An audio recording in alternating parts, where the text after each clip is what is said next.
Thanks for tuning in, and welcome to the Good Earth's weekly radio show, Another Day of Living, where the conversations are all about eating well, living well, and feeling good. And now, here's your host, Alex Litwack.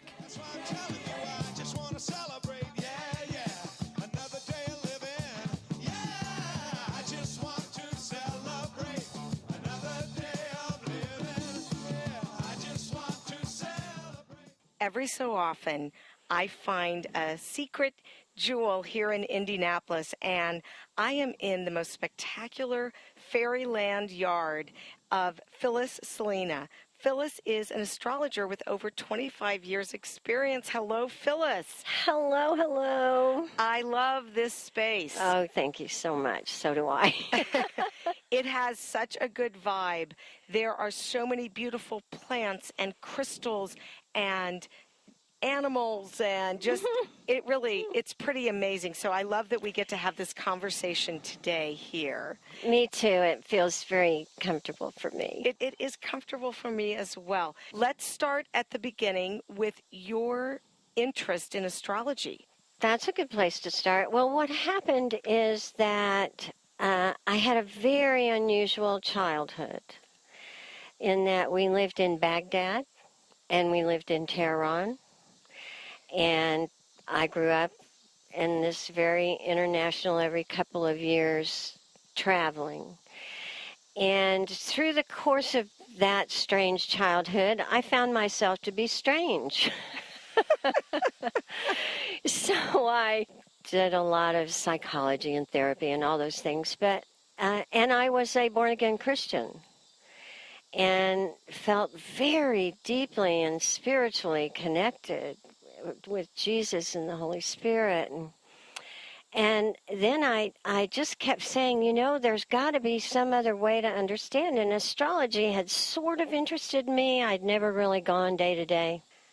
I actually went to my pastor. I was that much into a church. And I said, this astrology thing, I really want something to sink my teeth into. And he said, I cannot be the one to tell you what the Holy Spirit wants you to do. And that was all I needed. There was a woman who had lived in California for many years and was an astrologer, and she was a Jungian astrologer. And Carl Jung was the one who was probably the father of getting everybody to talk about energy. I started studying astrology, and she, as signing up for the class, she does a reading for each person, and I cried through the whole thing. I mean, almost from the outset, because she said, this chart you could spend 5 lifetimes trying to understand. And she said, it's complex, it changes. And I just started crying because I thought, this is the first thing that's ever going to make sense to me about. And so then I studied astrology, studied my chart, and I used to work at the Conference Works when we organized for Carolyn Mace, Christiane Northrup, all these people. So I traveled with almost all of Carolyn's seminars, and she recommended me in front of the whole audience. So I, for 10, 12 years, really did a lot just all over the country. But what I usually tell people about astrology is that it's a language. That's all it is. It's a language. And it's a language for energy. And most people think there are like 12 signs, which there are, but they are actually 6 sets of signs. So, like if you're a Scorpio, the opposite of you is Taurus, and each of the signs goes through their polarity. So if you could see my hand, you could see I'm making kind of a ball, because when you have that polarity, it becomes a sphere of energy. So what astrologers are always doing is trying to interpret where these symbols are that represent planets, signs, houses, asteroids. I mean, it can go on forever and ever, practically. they're trying to explain that energy. How does it work? What's it doing in your chart? Everybody's got a sun sign. We know that each person's sun sign is different because that's what most people will do when they say, I'm a Scorpio or I'm an Aquarius. I'm a double Aquarius, by the way, if anybody out there speaks astrology.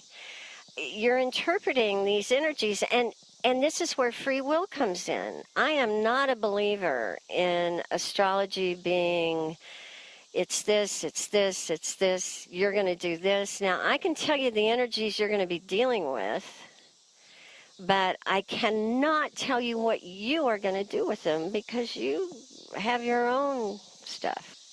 There's more than one way to go, is what you're saying. You understand the energy of what the sun is doing at this point or the moon is doing at this point, but the person still gets to choose. Exactly. But I had a friend of mine who described it as, what I do is I give people a weather report. That's great. And he said, this is the weather that you're in. You know, you can decide to take an umbrella or not. There is something called predictive astrology, and you can do a lot of things. I mean, it's what people read in the paper every day is predictive. But what I do or other astrologers do is that ball I was talking about, that sphere, it's your world. It's your sphere. It's like a picture of the sky the minute you were born. That's your natal chart. But it doesn't stop there because, as we know, the planets keep moving even though we've been born. And it keeps moving along, which progresses us. So there are energies we can look at through the course of, let's say, in 10 years, you're going to go into this weather. And this is your preparation time for this weather. And so you can see how they're connected because the whole thing is to progress. There are rules. There's, 12 houses people tend to use. There's 12 signs.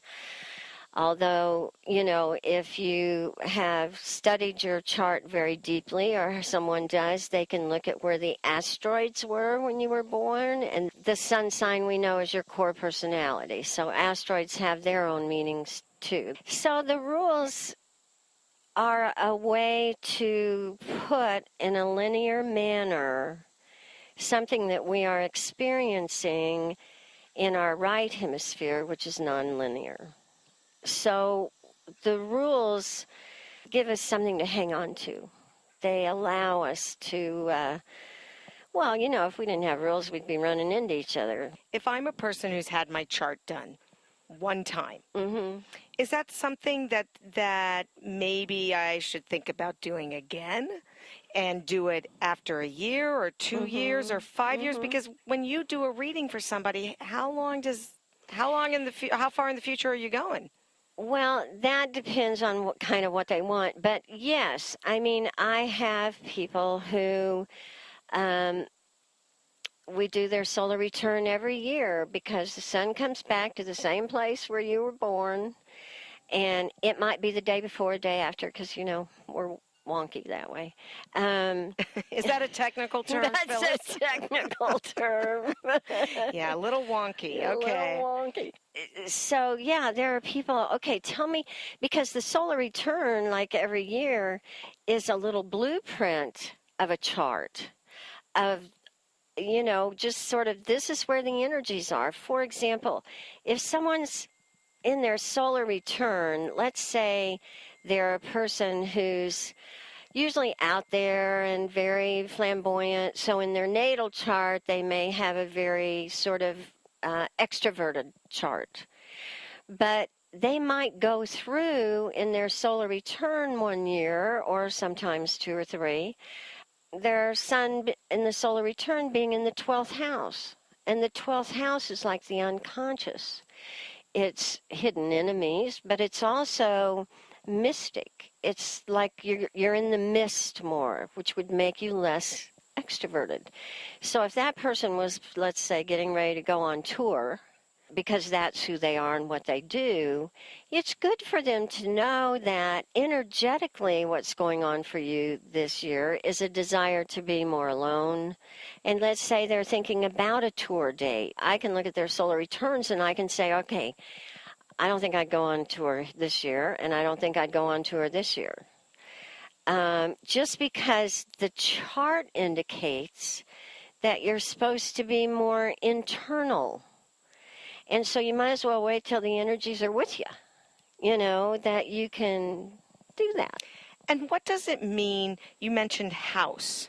I won't sing it. I'll just cite the song. When the moon is in the 7th house and Jupiter aligns with Mars, I don't know what that means. All right, so the moon is in the 7th house, which is heart opening. The moon is your heart, your emotions, your feelings, the way things impact you. So the moon in the 7th house of partnerships and relationships and cooperation and love is in the 7th house. Jupiter, now see, this is where the song it depends on what sign Jupiter's in and what sign Mars is in, but there have been a number of times that Jupiter can be like sitting next to it or what have you. Jupiter is about expansion, and Mars is yang energy, let's say aggression or getting things done, or, it's just a song, really, in my mind, because, and that's the way it is for me with like sun sign astrology in the newspaper. Now, that's not saying I don't read them. If there's one sitting there, it's like, let's see what they say. If you just took one planet out of our universe and determined everything according to just the sun, we'd be in trouble. You need the fuller picture is what you're saying. You need the fuller picture. Okay. And the house thing you were asking. Okay, so the houses are, like I said, the 7th house is relationships. Each house, if you look at that ball, that sphere again, on the outside of the sphere are pie-shaped cuts. And on the edge of each one of those is what we call the cusp signs. So each house begins with a cusp. And there's 12 houses, like there's 12 planets. Each of the houses represents an environment in your life.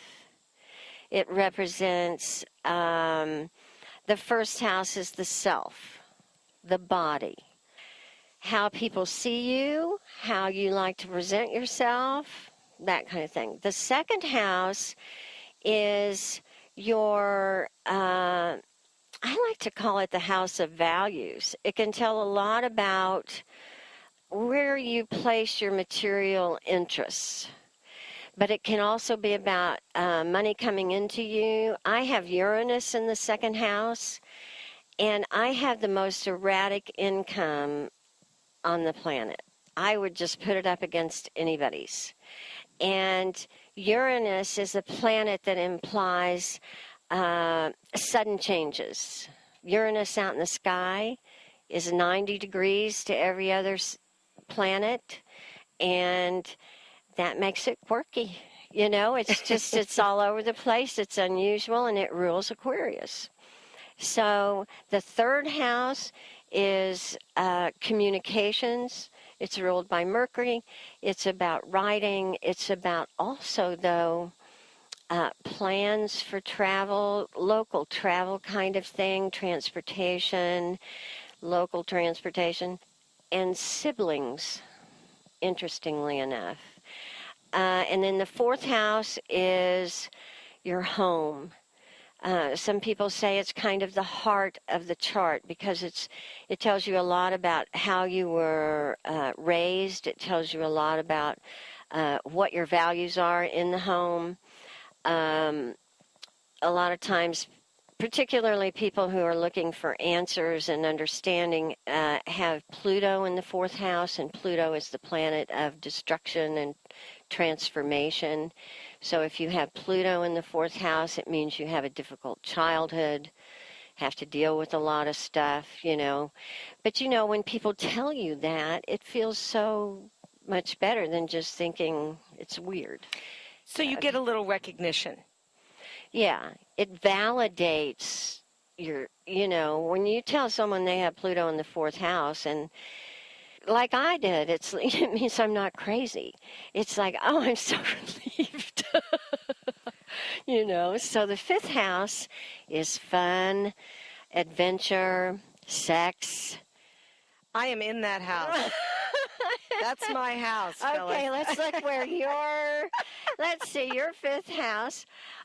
Interestingly, it has Taurus on both cusps. I'll just say that. And there's a whole reason for that I got to explain. But you have Taurus on both cusps. You don't have any planets in that house. But see, a lot of times an empty house might mean that you pour more energy into that. I'm all about fun. Yeah, fun, and you're about gardens. Yes. You love the animals, and Taurus is, very sturdy and steady and loves the earth and loves to get their hands in the earth and all that stuff. Yes, all right. So that's your idea of fun. Okay, sixth house is health is one of them, but it's also your relationships kind of with the people, not the people you work with. It's like a workhouse. It's like, what is the environment of your work? But it's also, what is the environment of your health? I have Neptune in the sixth house. Neptune's that mystical creature that sort of blurs all the lines. And I have had many from childhood undiagnosed or difficult to diagnose illnesses. So Neptune sort of fogs things up. The seventh house is relationships and partnerships. And the eighth house is gets a bad rep, but it's busy. It's sex, death, money, and power. Wow. It's a very karmic, intense. It's ruled by Pluto, that planet of transformation. So the eighth house can have a big impact on people sometimes. And the ninth house is foreign travel. Remember I said, I'm talking to Alex now, that I told her the eclipse was, or maybe I didn't tell her, but the eclipse is going through your ninth house. And the ninth house is foreign travel, wanting to expand your mind, education, any kind of philosophy, spirituality, stuff like that.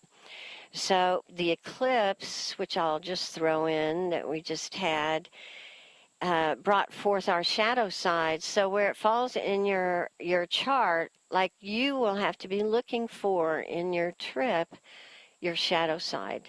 If you project stuff on people, or if you get really furious, like I would never do something, that's your shadow.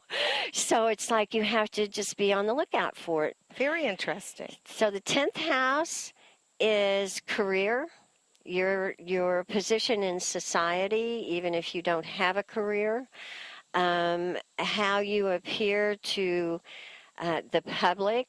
In the first house, it was how do you appear to the people kind of around you, but this is how do you appear in the public and what's your station. And the 11th house is friendships, organizations, lots of society, like clubs, like a badminton club or something. I have one of those. We were talking about that earlier. Yeah. All right, so that's the 11th house. And then the 12th house is the house ruled by Neptune that is the unconscious. It's a lot of writers have their sun in the 12th house because they don't mind being alone kind of thing. And there's a lot of imagining and imagination and deep dreams. So if you have a really active 12th house, there's a lot of that sort of psychic stuff going on. And those houses change at each year. Well, your natal chart never changes. Okay. So your natal chart is the one that's based on your birth, date, time, and place. That is the, let's say, foundation. And then so the chart continues to progress. You know, you don't stay a newborn. So it continues to evolve and move. And the planets out in the world impact the chart. So you're sitting there in your little sphere, but then there's that other sphere going around us that comes in and tags it or, you know, activates it. So, like your solar return, yes, all of it would be different 90% of the time. The sun would be in a different house and all of that. So if you've learned your natal chart and then you go on to solar returns or your progress chart, I'm really excited about my progress chart right now. It's called My Progress Chart? Well, it is called a progressed chart, but my progressed chart, my progressed sun is coming out of the 12th house for the first time in about 40 years. So what does that mean to you? Well, what it means to me is that when I was very, very young, I was much more of an extrovert. And then I went into a more introverted space, but it lasted longer than that usually lasts because I have what's called an intercepted house. So it's been a really long time. I'm like, this will be very interesting. I wonder if I'll get out more. You know, it's that kind of thing. When you come out of the 12th house, you've been down low a long time, you know, in the mists. Well, that's pretty exciting then. I know, I'm very excited. Just quickly, what you do is Western astrology, correct? Correct. There are other kinds of astrology. There are. And just can you mention those briefly, what those are? Golly, I wish I knew all their names. The thing about astrology, just like anything else, everybody has their own opinion. And there is astrology, the Western astrology, just like the reason I'm a Christian is because that's the language I learned and I'm comfortable with, you know, probably. But there's Indian astrology, there's so many, and they've been around a lot longer. But I mean, it was hard enough to learn the English speaking. I wasn't smart enough. So my question is, if somebody got their chart read by you, and then they went to an Indian astrologer, let's say, would it be completely different? The way I like to think of, let's say, if someone comes to me is I am giving them a framework for energy. I'm just using all the words I can think of to describe something and give them a frame that they walk around in. I don't know that much about Indian astrology, but I know that it's more scientific, and I know that it's more predictive, shall we say. So like in India, my Indian friend, every time a baby's born, they get a chart made. You know, it's not even a question. Everybody does it. It really is fascinating, and we are at the end of this first show on astrology, and we will be doing part 2 next week, and we're going to talk about each sign, just like we talked about each house, and get a little further down this road. Phyllis, I know you don't have a website, but if someone is interested in contacting you, how would they do that? It would be phyllissalina at me.com, and it's phyllissalina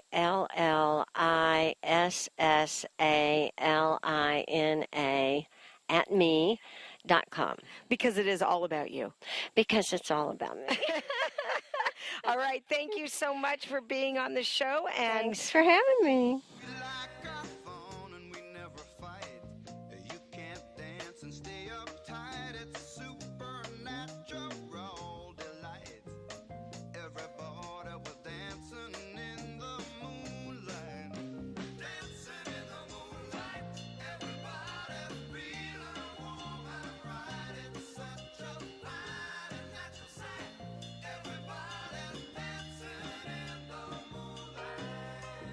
The Good Earth Natural Food Company is celebrating its 46th year as Indy's original source for organic foods, high-quality supplements, toxin-free body care products, therapeutic herbs and teas, cooking spices, essential oils, healthy shoes, and so much more. Our experienced staff is here to help you choose from over 20,000 items in our lively home in the village of Broad Ripple.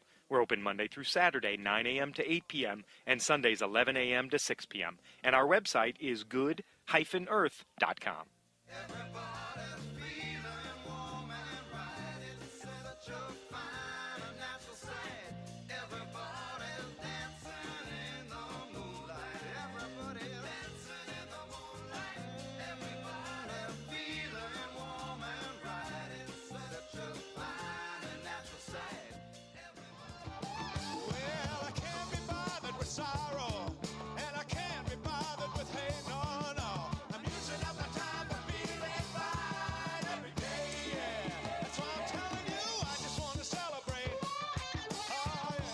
That's our show. Join me next week for part 2 of my conversation with astrologer Phyllis Salina. You know, you can like us on Facebook, and if you've missed a show, you can find it at goodearthradio.com. Thanks so much for tuning in. This is Alex Litwack. Have a great week. The happiest half hour of your day has been brought to you by the Good Earth Natural Food Company, keeping Indy healthy since 1971.